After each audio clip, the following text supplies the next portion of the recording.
अस्सलाम वालेकुम दोस्तों, सेकंड T20 मैच पाकिस्तान बामुकाबला ऑस्ट्रेलिया कब खेला जाएगा और सेकंड T20 मैच में पाकिस्तान की कौन सी 11 रुकनी टीम मैदान में उतरेगी, आइए इस वीडियो में हम आपको बताते हैं।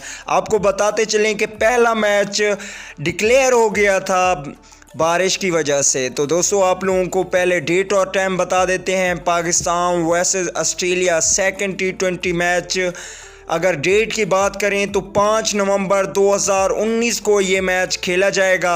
अगर हम टाइम की बात करें तो दिन के 1:30 बजे ये मैच स्टार्ट होगा और इंडिया टाइम के मुताबिक 2 PM ये मैच स्टार्ट होगा। प्लेइंग एक्सरसाइज से पहले आप लोगों से छोटी सी रिक्वेस्ट है, अगर चैनल पे फर्स्ट टाइम है तो बराए मेहरबानी चैनल को सब्सक्राइब करके साथ में लगे बेल आइकन को ज़रूर इनेबल कर देना है।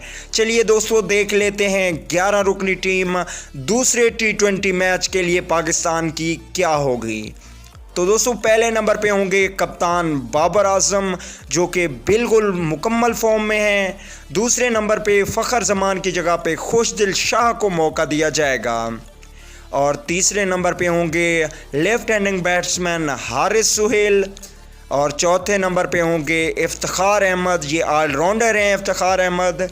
और पाँचवें नंबर की बात करें तो wicket keeper batsman Mohammad Rizwan होंगे 5वें नंबर पे। छठे नंबर पे होंगे हार्ड हिटिंग बल्लेबाज आसिफ अली और 7वें नंबर पे होंगे शद्दाब खान, जो कि ऑलराउंडर हैं। इसके अलावा 8वें नंबर पे इमाद वसीम को रखा जाएगा, ये भी ऑलराउंडर हैं। और फास्ट बॉलिंग में 9वें नंबर पे मोहम्मद आमिर होंगे। इसके अलावा 10वें नंबर की बात करें तो 10वें नंबर पे वहाब रियाज को रखा जाएगा, ये भी फास्ट बॉलर हैं। और 11वें नंबर की बात करें तो 11वें नंबर पे मोहम्मद हसनैन या मोहम्मद इरफान में से किसी एक को खिलाया जाएगा। मोहम्मद इरफान ने पिछले मैच में अच्छी बॉलिंग नहीं की थी, इसलिए इनको चेंज किया जाएगा। तो दोस्तों आप लोगों ने कमेंट करके ज़रूर बताना है कि किस को खिलाना चाहिए सेकंड T20 मैच में, मोहम्मद इरफान को या मोहम्मद हसनैन को। तो दोस्तों ये मैच कौन जीतेगा ये भी बताइएगा। अगली वीडियो तक के लिए इजाज़त दीजिए। अल्लाह निगहबान।